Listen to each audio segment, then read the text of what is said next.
Right. Yes, it works. It works. Everyone were like holding their breath for a second. Okay, so welcome everybody. This is the inaugural, the first of hopefully many Google Photography Prize Hangouts.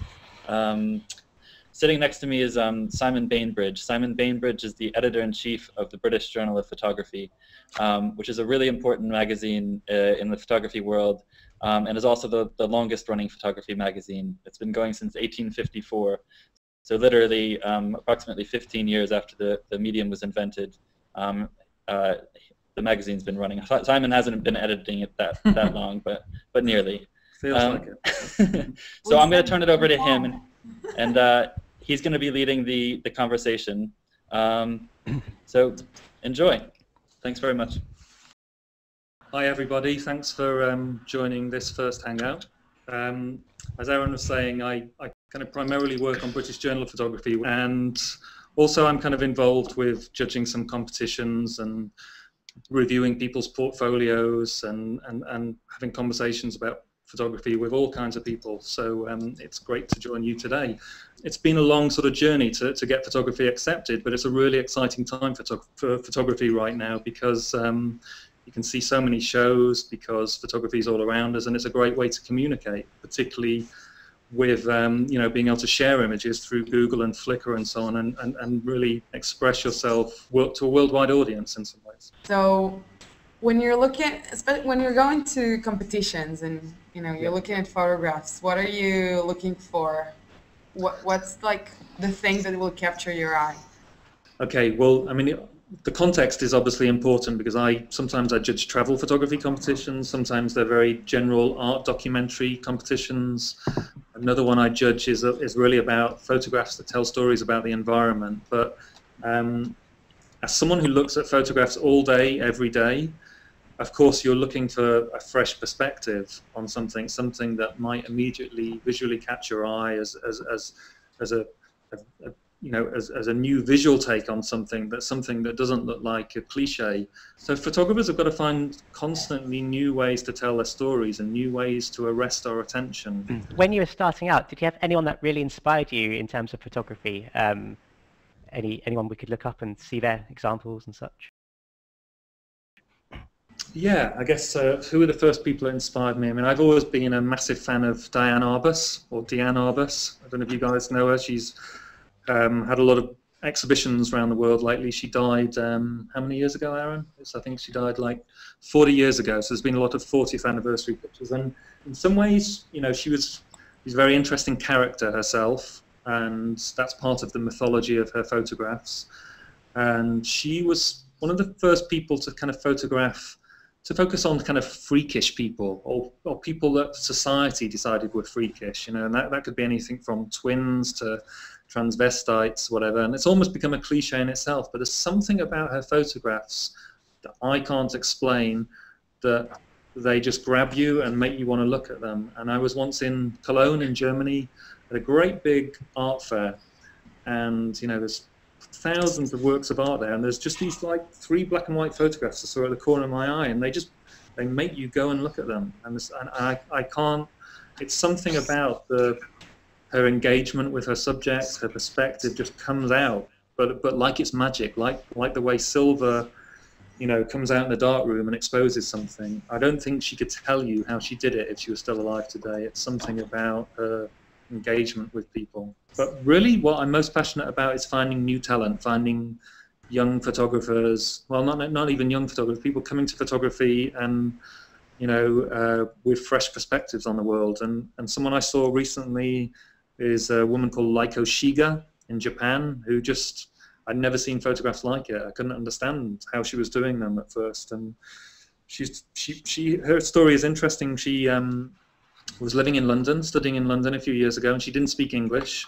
And she wanted to find a way of engaging with people, so she was photographing people in the housing block she lived, and then she would get the prints done very cheaply, and then she'd start slashing the pictures with a razor blade and shining lights through them and montaging them together. And what should have been a mess just actually became this amazing way for her to communicate with the people around her, and it was very fresh, her sort of perspective on stuff. So yeah, those are a few people whose work I like. I love photo books. I don't know if you guys have access to any great photography bookshops or photo libraries, but for me, photo books are where photography really comes alive, where a photographer can control a whole series of images in a way they can't even in an exhibition, and the way they sequence them is, you know, really important to the meaning they convey. And one of the nicest books I've seen in a while is this book by this young Spanish photographer called Ricardo Cases, and it's called Palomo el Air,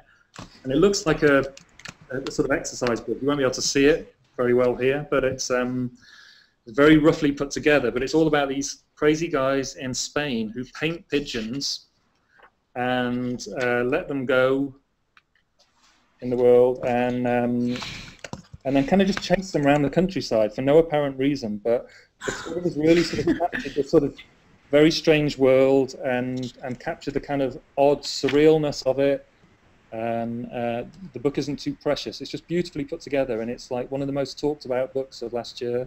It's just about to sell out, so I recommend you buy it. It's £25 in English money, and you know, it's just really inventive. It doesn't look like photo books are supposed to look like, with you know, pictures with lots of and it's just I think I really recommend finding a good photography bookshop or getting yourself to a photography fair which maybe shows, you know, different photo books, or a photo festival is a great place to discover photography, and spend some hours with photo books and think about the way they're sequenced and put together, and how you know, it's all about the rhythm of a book, you know, how you slow things down and put surprises in there, and you know, it's a really exciting thing you can do yourselves as well, using things like Blurb. You know, you can make photo books for, you know, £20 yourself these days, and I think it's a really good learning process for, you know, if you make a series and you think this was missing some certain pictures, you know, it helps you when you're taking pictures think about what you should be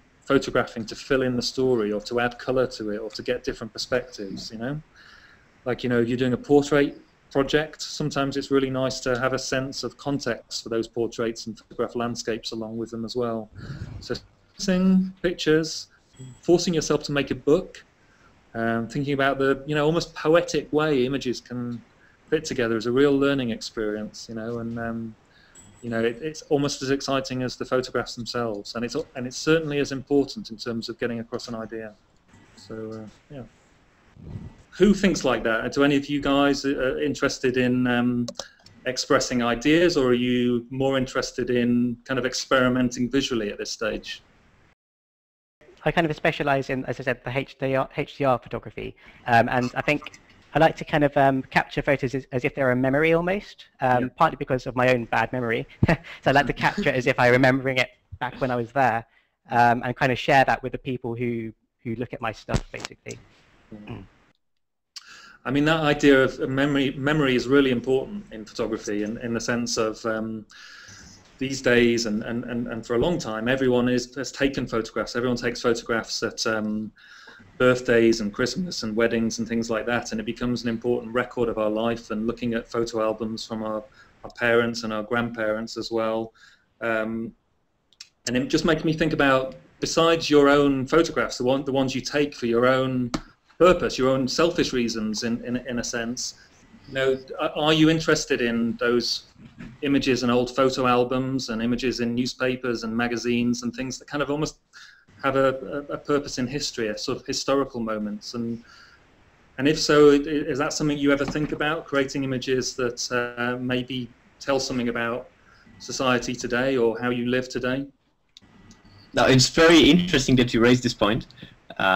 I believe that browsing old pictures from old newspapers especially is a great way to learn history. Yeah. It's far better than reading books and reading about past times. I just love to take an old album, go through it, even if these are just family pictures, just to see how fast things are changing, and what was happening in the world then and what's going on right now. Yeah. Anyone else share those kind of interests as well? Yeah, it's actually interesting that you raised this. I just came back from New York and went to an exhibition of, it was like 75 Years to Life magazine. And they showed like 40 or 50 of the best covers they had. It's really like a tour through history. You're watching like pictures of Marilyn Monroe or Eisenhower, or like really, really important moments in history. And I think it's really amazing when, I think we had a few events in Israel in the past few years that you can actually say that if I was there, I was taking pictures, it would be like capturing history. I mean, one thing I wanted to touch on as well is what you do with your images after you've taken them. I mean, we're talking through Google here. I mean, one phenomena of the last 10 years, I guess, is we share images, in a way that we couldn't possibly do before. Is this primarily what you guys do with your images? Once you've shared them, are they done, or do you print them? Do you enter other competitions? What kind of stuff are you doing with them once you've selected the best ones? One of the best things is getting, comments on your photographs and, some recognition. But definitely competitions and even showcasing my work somewhere, where people can see it. I think that's the goal. So, I mean, is that a reason for using kind of image sharing sites and social networking, is to actually get feedback rather than just sharing your life moments? I believe it depends on the type of pictures you take. What you said is very interesting, and I believe that most people take pictures just to share them with friends, because photography is a great way to make new friendships or share memories with the closest people to us. But we also take pictures that are very intimate, and they capture moments that we sometimes don't want to share with the public. I have really many pictures of things that happened in my life, and I like them very much. But I prefer to just print them and put them on my wall in my flat, rather than share them with everyone, because when everyone sees them, they lose a little bit of their magic.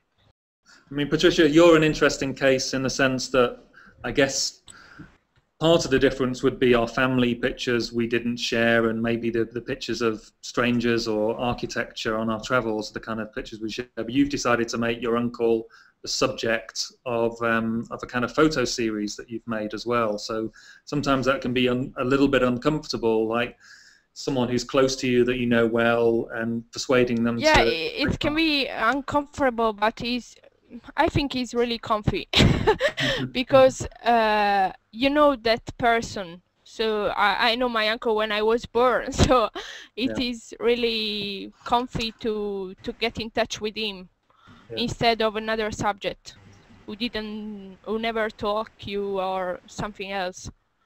Yeah, I mean, there's some great examples of photographers who did work about their close family, and it was a real interesting way of making connections with their family. I mean, I was in Singapore in last June judging a photography competition, and the guy who won the competition was making this series about his parents and getting them to sort of enact playful things, wear masks and kind of like do acrobatics and all this kind of weird stuff. But his reason was his parents hadn't talked to each other for 20 years.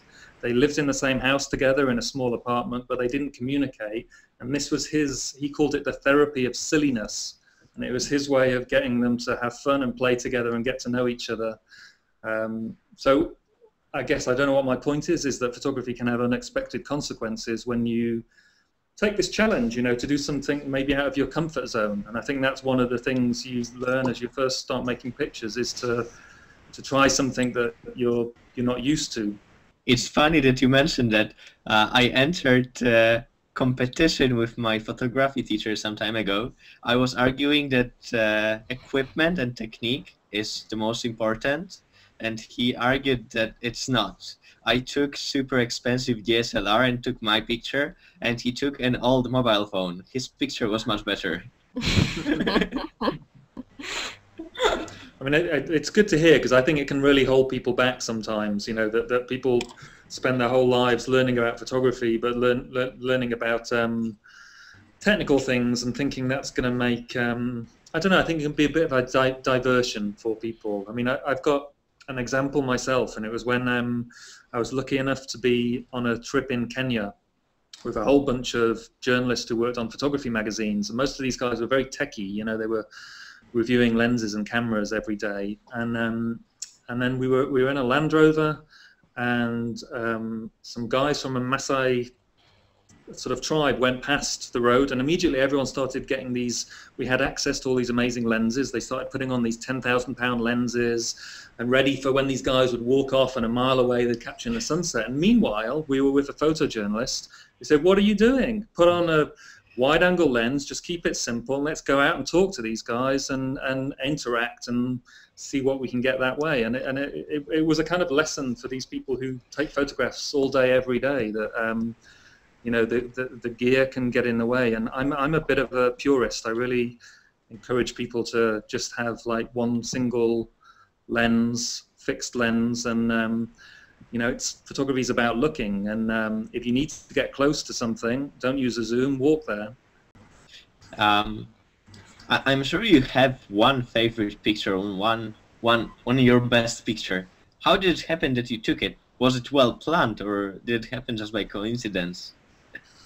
Well, as I say, myself, I'm a terrible photographer, but I had I became a father for the first time 11 months ago. So all of a sudden, I'm taking millions of pictures of babies, and my girlfriend with our baby, and I guess my favourite photograph is just one that captures her mum and my daughter Grace, with a certain kind of light. You know, it's a very natural photograph, but light is so important in photography. You know, and I mean, sometimes having really bad light can be a good thing. You know, can convey a flatness, a dullness that can be used as a way of conveying an emotion. And I always think of light as a kind of protagonist. You know, like the friend I was talking about, who I used to photograph standing next to him. His pictures always look like I'm not religious, but it looked like God had just arrived. You know, this great big shaft of light would somehow appear in his photographs and make things look quite foreboding, you know, sometimes look like something bad was just about to happen. I don't know how he saw that, but it just shows you how light can really direct the moment. And on that note, I think our discussion needs to come to an end now. We've kind of gone a little over the hour, but thanks very much for participating in this very first debate. And I'll just bring Aaron in briefly to say goodbye to you guys as well. And I hope you join in with future debates we have as well. Thank you. Thanks so much. Thank you very much. Everybody. I hope you enjoyed it. Please join us again. Thank you. Yes. See ya. Bye. Bye. Thanks a lot. See ya. Bye. No one wants to go.